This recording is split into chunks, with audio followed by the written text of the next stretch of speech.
पहले से लिख रखा है एलसीएम, ये इसका शॉर्ट फॉर्म होता है एलसीएम। इसका मतलब है लीस्ट से हो गया एल, कॉमन से मतलब हो गया सी और मल्टीपल से हो गया एम, इसलिए इसको बोलते हैं एलसीएम। और अगर हिंदी की बात करें तो इसको बोलते हैं ल स प, यानी ल इससे हो गया ल, स से ये हो गया और प से हो गया अपवर्तक, ऐसे यहाँ पर आएगा। तो इसकी हम बात आगे करेंगे। अभी हमें किसकी बात करनी है? एलसीएम की। तो मैं एक संख्या लेता हूँ और देखते हैं किस तरह से हम एलसीएम निकाल सकते हैं। जैसे मैंने कोई संख्या ली 8, 10 और 12, मैं तीन संख्याओं का एक साथ निकालूंगा एलसीएम। किस तरह से निकालते हैं? और मैं जिस विधि से निकाल रहा हूँ उस विधि को कहते हैं भाग विधि, इसको बोलते हैं भाग विधि। और हमें इसमें इस तरह से डिवाइड करना है कि किसी भी एक संख्या में उस संख्या का भाग चले जाए तो हम उसको भाग दे देंगे। तो देखते हैं बेटा। तो सबसे पहले हम 2 का देंगे, इन जो संख्याओं को यहाँ लेंगे उनको बोलते हैं अभाज्य संख्याएं। तो 2 सबसे पहले अभाज्य संख्या आती है, तो उसका हम आगे शुरू करते हैं। 2 का 8 में देंगे तो कितनी बार जाएगा? और 2 का 10 में देंगे तो, और 2 का 12 में देंगे तो 6 बार। अब हमें दिखाई दे रहा है कि अभी भी इसमें 2 से चला जाएगा, तो इसमें भी 2 से जा रहा है, इसमें भी 2 से जा रहा है। तो 2 बच्चे 2 से 4 में देंगे तो, और 2 का 5 में देंगे तो नहीं जाएगा, तो 9 का 2 उतार लेंगे इस 5 को, और 2 का 6 में देंगे तो 3 बार। फिर हम 2 से देंगे क्योंकि 2 अभी संख्या है इसमें, 2 से देंगे तो 1 बार, और 5 में नहीं जाएगा और 3 में भी नहीं जाएगा। अब देंगे हम 3 से, क्योंकि इसमें 3 से यहाँ पर भाग जा रहा है पूरा पूरा। तो 3 का तो बेटा 1 में, 5 में नहीं जा रहा और 3 में 1 बार। अब क्या करें? अब कितने से जाएगा? 5 से। Very good. 5 से दो बेटा 1 और 1।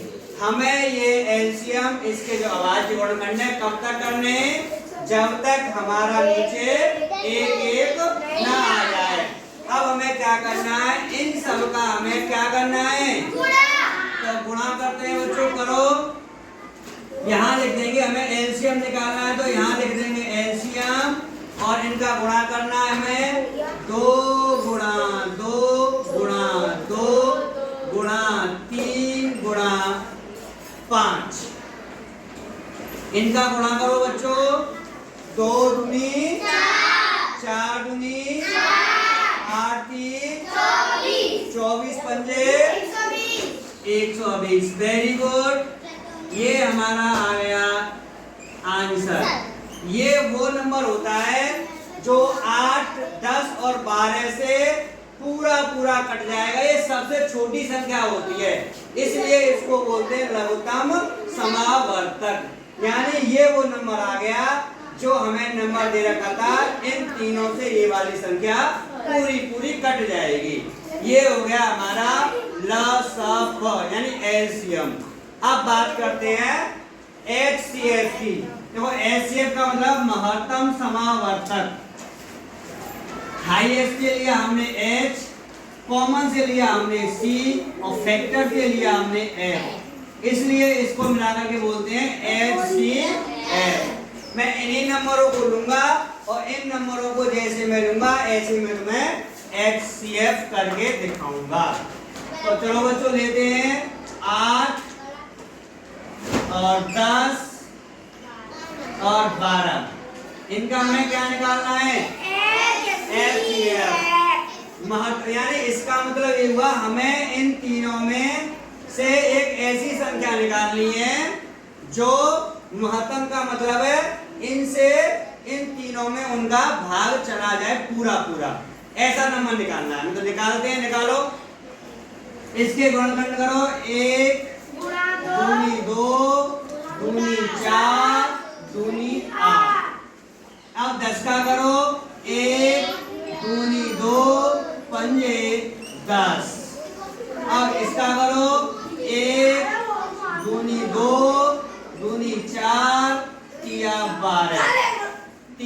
हो गया, तीनों का हमने कर लिया गुणनखंड। अब करते हैं इनमें से जो तीनों में मिलान खा रहे होंगे उनको हमें नीचे लिखना है बस, और उनका हमें कर देना है गुणा। देखो तीनों में एक मिल रहा है तो हमें एक यहाँ करना है। अब इसमें भी दो, इसमें भी दो, इसमें भी, इन दोनों में तीनों में दो दो मिल रहा है तो इसको हमें यहाँ लिख देना है।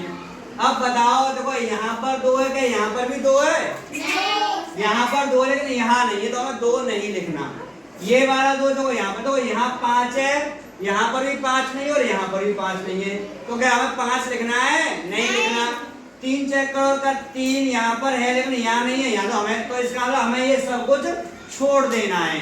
तो हमारा कितना आया HCF? 2 एकम 2। ये रहा हमारा HCF।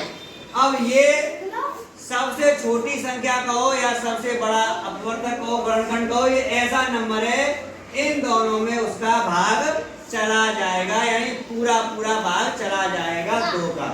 ठीक है, आप लोगों की समझ में आया? Yes sir. ठीक है, अगर आपको हमारी ये वीडियो अच्छी लगी हो तो हमारी वीडियो को लाइक करें, शेयर करें, हमारे चैनल को सब्सक्राइब करें। Thank you.